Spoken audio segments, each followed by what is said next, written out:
Si Doc Gas parang ano to parang lunatic to, parang buang to Pero in my case, parang hindi pa naman ako, it's not showing on my side. Siguro dahil sa mom ko ako, siguro nagmana, no? Pero meron may mga cases, hindi naman na nag-lose yung mind, parang may mga cases ng depression, may bipolar, may mga ganon. Okay? So, yun, yung dad ko underwent series of depression and he was also diabetic. Okay, nung time na depressed siya kasi ito he was once a seafarer, seaman siya. And the thing about seamen, no, mga tao, mga seafarer, syempre pag nasa barko madaming pera and eventually when they get old, most of them talaga wala nang pinagkakakitaan. Usually most of them wala nang hanap buhay. So hindi sila sanay ng ganun. Okay, so syempre at that point yung dad ko talaga na depressed. So kumbaga pag wala ka kasing pera, konti na lang kaibigan mo, di ba? Konti na lang yung sumasama sa iyo, hindi ka na makautos kasi syempre wala ka nang panggatong di ba? Wala ka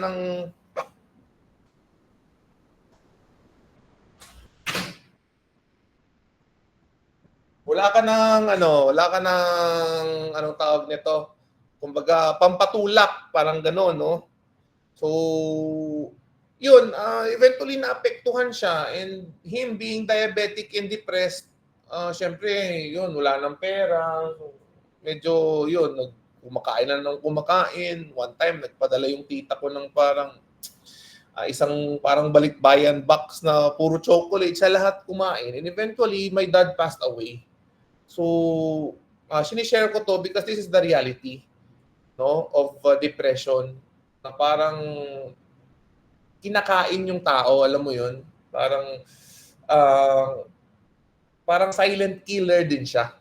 Yun. And to share to you, no, that love your parents, to love your parents. Kasi syempre, as they age, hindi naman din nila alam yung gagawin nila and then some of them are not aware of this condition. No, you love your parents, no. So, your dad, your mom is not perfect, no. So, hindi naman sila mga superheroes, no. Try understanding them in this point in their time, no. So, yung mga parents nyo aged na seniors na 60, no, try to understand them, okay, because maybe they're undergoing depression, okay, and might as well, no, you need to consider also getting them or have them checked sa mga psychiatrist, no, because they have may mga gamot sila, no, to control, no, certain hormones that could affect, no, one's mood. So yun. Okay, so depression and anxiety are major contributors to social isolation and high suicide rates. Okay, yun na si Eman Atienza. Okay. So, and even sa kahit sa mga matatanda, no, may mga nagsusuicide. Yung kamakailan lang yung tito ng asawa ko nagpakamatay, no? Nagbigti. Actually sa tapat ng bahay na mismo kinagabihan. Nung the following morning, kita namin nakalawit yung dila. Oh my God, hindi makakatanggal sa isip ko. So yun,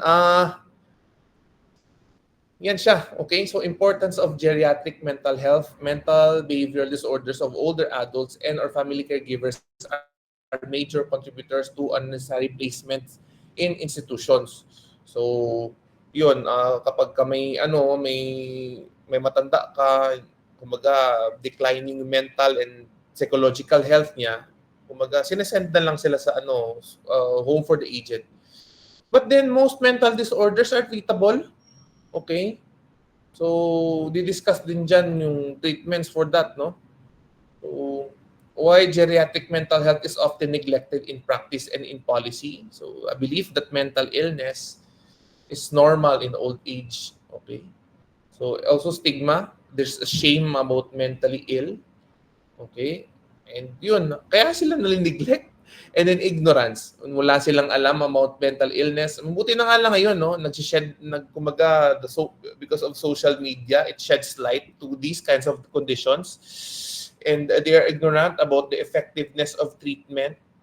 Okay? So ayaw nila ayaw nila na mag-undergo ng ayaw nila mag-undergo ng treatment kasi kita nila sa gamot. Ano tawag nito? Antipsychotic. Sabihin nila sa self nila, hindi naman ako psychotic ah.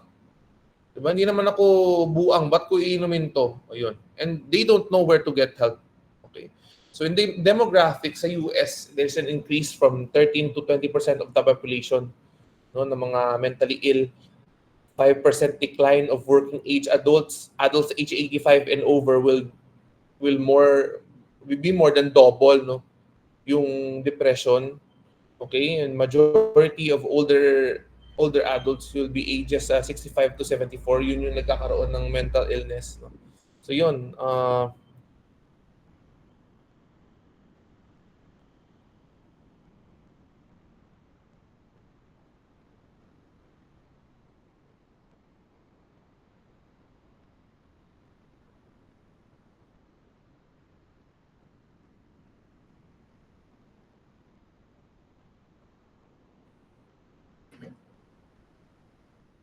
so sa population, no, sa population ng mga matatanda, no, so usually, no, may mga long-term na psychiatric disabilities na meron na talaga siya, no. So, simula pa siguro kahit hindi pa siya nag-senior, okay, pwede din mag-occur late life, okay.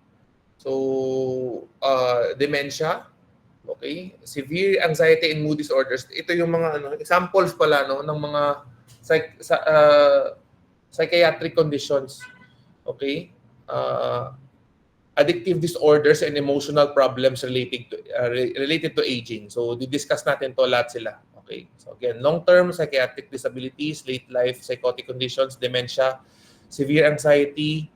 Okay? So, less severe anxiety, addictive disorders, and emotional problems related to aging. So, long-term psychiatric disabilities naman, or long-term psychiatric disabilities usually develops prior to 30 or some in late life. So 30 kasi yan yung peak ng ng tao eh. Kumbaga ng toil, ng kahirapan sa buhay, diyan nag-open yung mind na this is life, this is the world. Alam mo 'yon? So some of them may mga kumbaga may tama na yung utak, di ba? Some of them toil or work hard a lot, and then kumbaga may impact na din sa psychiatric health ng pasyente. So, yun, diagnosis include, no, this is under the category of long-term psychiatric disabilities, schizophrenia. Okay, so when we say schizophrenia, may iba kang personality. So it involves severe functional impairment, and some people experience recovery over time. Okay? So, usually, patients with this may high risk for obesity, hypertension, okay, diabetes, heart and pulmonary conditions, high rates of suicide and accidents. And usually, people with long-term psychiatric disabilities namamatay, no, early namamatay, 10 to 25 years after being diagnosed, no, of this. So treatment of long-term psychiatric needs, atypical antipsychotic medication. So naggagamot talaga. Okay? So, usually kapag mga ganito tumataba, no, may factor siya ng tumataba yung pasyente. Okay? Effective but side effects include obesity and diabetes. Yun ang sinasabi ko. Okay. Yung pinsan ko kasi may ganyan siya eh. So tumaba talaga siya. Yun naman, depression. Basta antipsychotic talaga, tumataba ka. Okay? So, and yun, kasama sa needs is stable housing, rehabilitations, okay, wellness and healthcare. Okay, malaking impact, no, yung wellness, being physically fit. Okay? So next, late life psychotic conditions. Okay. So, late na nag-occur. So, major thought and perceptual disorders such as hallucinations, kung ano-ano nakikita ng pasyente, or delusions, nagdideliryo. Okay, kung ano nakikita, ano-ano na-experience. Okay. May nakitang pusa daw sa taas. Okay, or may pusa na may wings, mga ganun. Okay, difficulty grasping reality. Okay? Difficulty grasping reality. So, example, yung asawa niya namatay, hindi pa niya mag-grasp, hindi pa niya matanggap. Okay?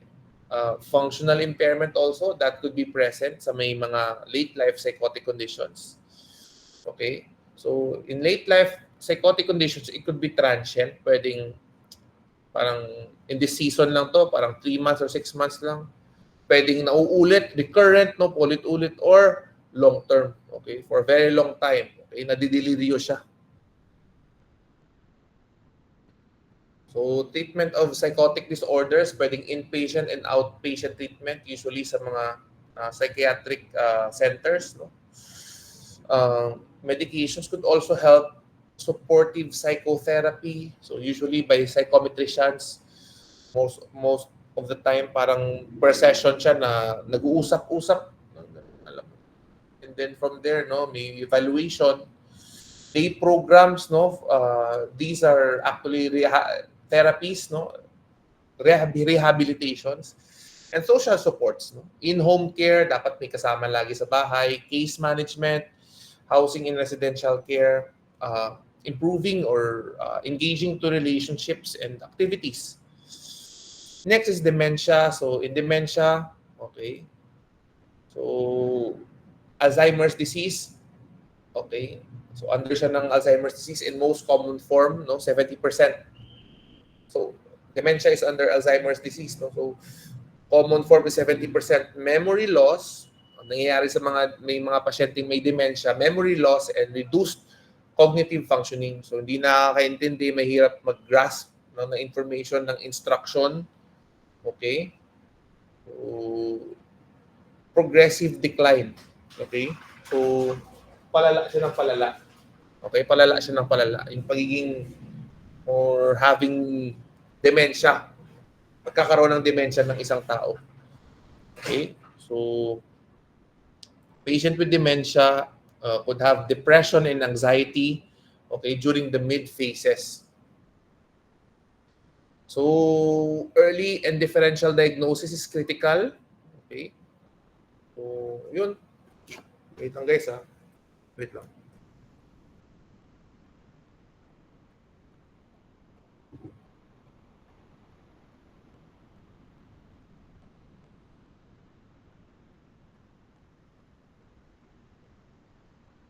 So early in the so pag sinabi pala nating dementia guys, no, parang it's more of memory loss eh. Hindi na, kumbaga ang bilis niya makalimot, no?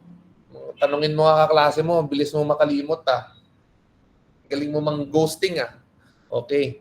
So yun, early and differential diagnosis is critical. Usually sa dementia, just like sa psychology, psychiatry, no, nagpapasulat yan, parang may how they evaluate or how they diagnose. It's more of answering questions eh, paulit-ulit. Okay, tinetest yung yung pagiging consistent mo sa mga sagot. And new medication slow deterioration due to dementia. Okay, so medications is also a tool. No, anxiety and depression are commonplace in early and mid stages. So people who are anxious, people who are depressed, no. Iba talaga yung impact ng depression, guys, no. It could lead to dementia. Okay? It could lead to Alzheimer's. Okay? It could lead to late life psychotic conditions. No? So so being depressed, you could actually inherit it. Being depressed, you could also get that from your environment, from kumbaga sa experiences mo. So, avoid being depressed. Yun na lang. Okay? So, kumbaga laban. Ano tawag nito? May term ako dyan eh. How I handle my issues also, no?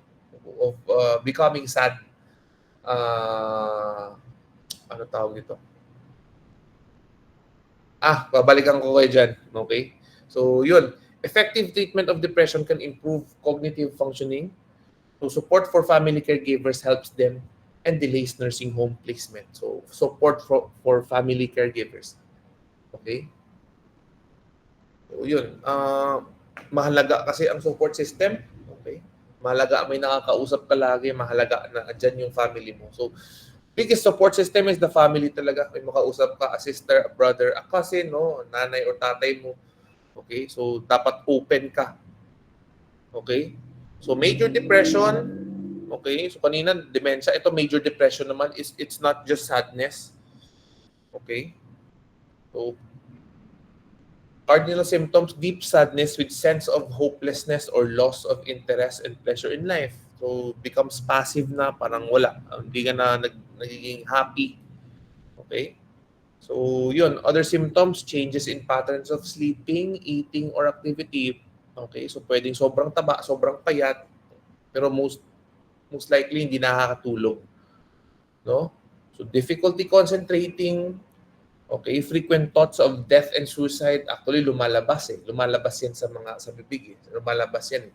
Kung makita niyo si Eman, no? Eman Atienza, may mga ganun siyang notes eh. May mga ganun siyang mga sinasabi kahit sa social media. If I am still alive tomorrow, yung may ganun siya eh. Mga ganun siya sa ano niya eh, sa TikTok niya eh. Kita ko lang sa FB, no? And low sense of self-worth. So, para siyang syndrome or no, so kailangan kumpleto 'yan. CDFL, changes in sleeping pattern, difficulty concentrating, okay? Frequent thoughts of suicide, okay, low sense and self-worth, okay. 'Yun. So, prevalence of depression, major depression 5%, minor depression 10%. Okay, symptoms of depression 25 to 30%. Higher rates of major depression among younger cohorts. Okay. So, depression is not normal in old age. Okay, so abnormality pala siya, guys. So, treatment of depression, okay, strong evidence base for screening. Okay, so PHQ, hindi natin yan gets. Okay, so yan yung parang answer key na binibigay ng mga psychiatrists or psychologists, no?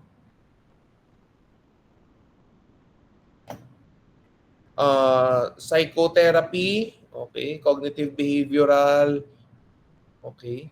So problem solving in interpersonal. Actually parang in-house siya na parang therapy.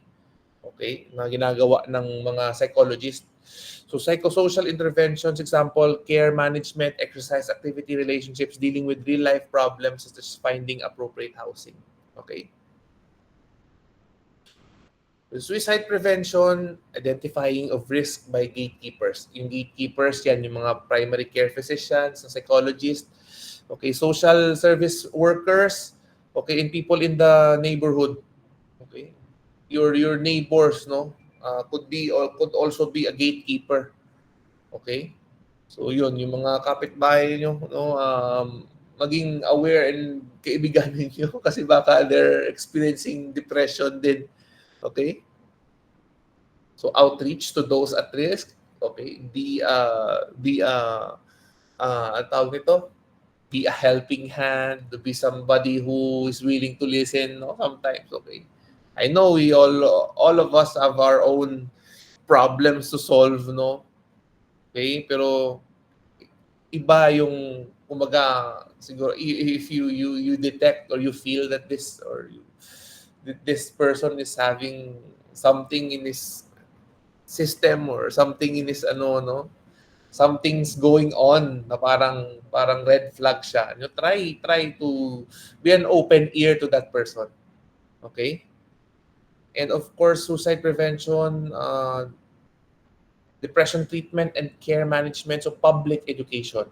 I think this is kumbaga talamak na ito ngayon.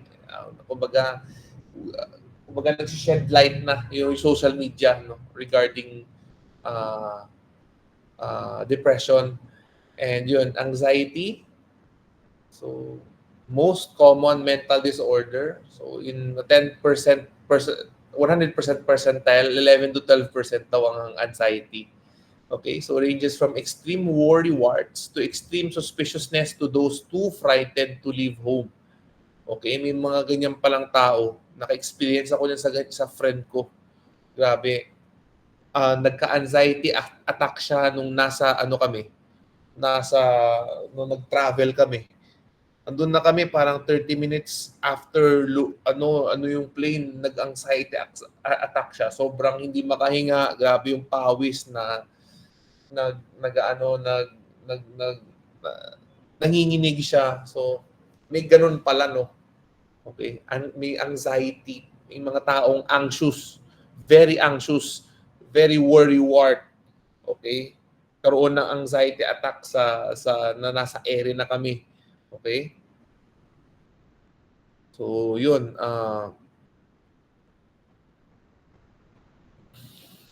It could be overcome by medications, once again, psychotherapy and psychosocial interventions. Okay? So, next is addictive disorders. Okay? 17% have substance use problems. Okay? So, yun yung mga droga. Okay? It could be lifelong and late life. Very few heavy lifelong alcohol or illegal drug abusers survive into old age, of course, no? So these chemical compounds, no, are really not healthy, no, or helpful sa katawan. They're all toxic. So you don't get to expect, no, an old age with that, no, methadone, and mostly alcohol and or medications, especially to manage pain. Okay. Also, one addictive disorder is also gambling. Okay. So treatment of addictive disorders, screening, especially in primary care. Okay. The general doctors, tayo, hindi naman tayo nag-screen na ganyan. Usually, they could screen, no?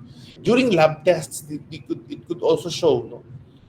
A brief motivational or cognitive behavioral therapies, or non-confrontational. Okay, medications such as naltrexone, acamprosate, and buprenorphine. Okay, so yun. Uh, that these are medications for addiction. Okay. Detoxification, usually parang ano siya session based din siya. Okay? So rehabilitation siya, sama-sama kayo sa isang lugar, no? Kakausapin kayo ng ano nyo, parang uh, magte-therapy sa inyo. Okay? So rehabilitation, community based or residential. So yan yung mga parang rehab centers. Okay? So emotional challenges, adjusting to old age, role changes, okay? So retirement, loss of status, dating nasa taas ka, okay, ngayon parang iniitsapwera ka na lang. So that could be really impactful sa pasyente. Diminished physical and mental skills, hindi ka na ganoon ka-sharp, losses of family and friends, namatay na yung kaibigan mo, kapatid mo. And of course, uh, uh, uh, there comes a time na you confronted death, no? So parang you faced death. Okay? So munti ka na mamatay. Okay? So coping with transition, okay? So coping with old age, no? Of course, need to plan for your retirement. Do meaningful activities. It could be paid or volunteer work, no? Anything that could benefit the society, physical or creative activities, of course, relationships, no, with family, friends, okay? So intimate, including sexual relationships sa mga matatanda, no? Okay. So yun napakamahalaga. Diyan na lang nagsasabi yung mga sobrang yaman na 'di ba sana hindi ko pinagpalit yung relationship ko na ito para sa pera. At the end, no, relationships are very important. Spiritual matters, okay, it could kumbaga ibang impact nito sa psychiatric health ng isang individual. Get help when needed from home care, elderly care, no, and assisted living and life care communities. Okay. Okay.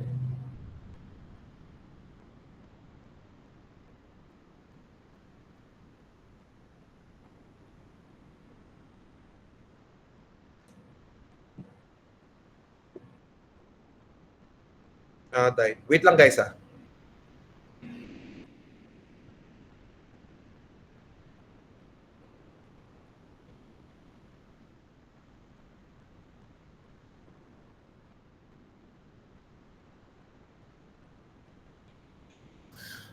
Okay, sige guys.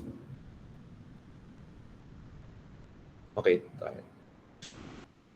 So, yun, behavioral problems often lead to institutionalization. So, yung distrust, okay, paranoia, rejection of help, okay, parang na-institutionalize siya, parang normal siya.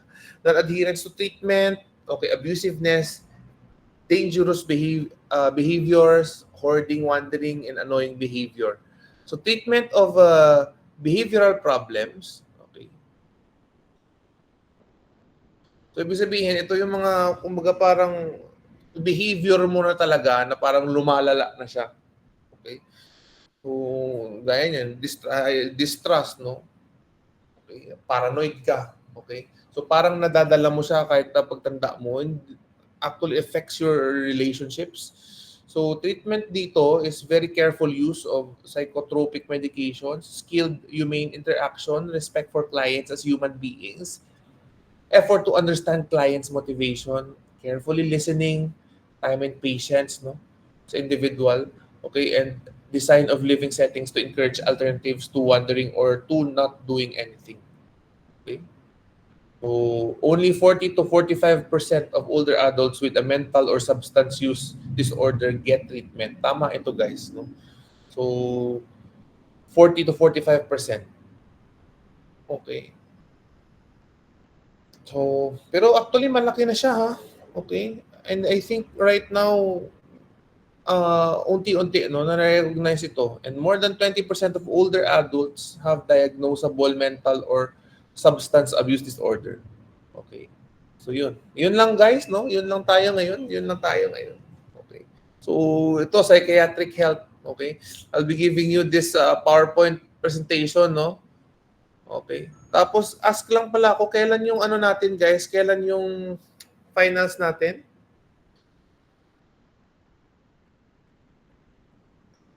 Kailan yung finals natin nga? Hello po, Doc. Oo. End of November po, Doc. Around End of 25 November, to tagal pa, no? 29. Sige. Opo. Okay. Titingnan natin ulit kung magpapa... Sige. Pag-isipan natin sa finals ninyo. Ha? Gusto ko easy lang kayo. Relax lang tayo. Siguro magpapaano na lang ako. Sige, pag-isipin ko sa finals natin. Okay? So, ito na lang muna, guys, for now. Okay? Next week na naman tayo. Okay? Hopefully, walang any cancellation. Okay? Para tuloy-tuloy tayo sa mga i-discuss ko pa. Thank you, guys, ha? Thank you for tawag ito, for being patient, no? Sa pag-antay sa akin. So, ayan. Kita-kits tayo next week. Salamat! Thank you po, Doc. Thank you po, Doc. Thank you po, Doc. Thank you po, Doc.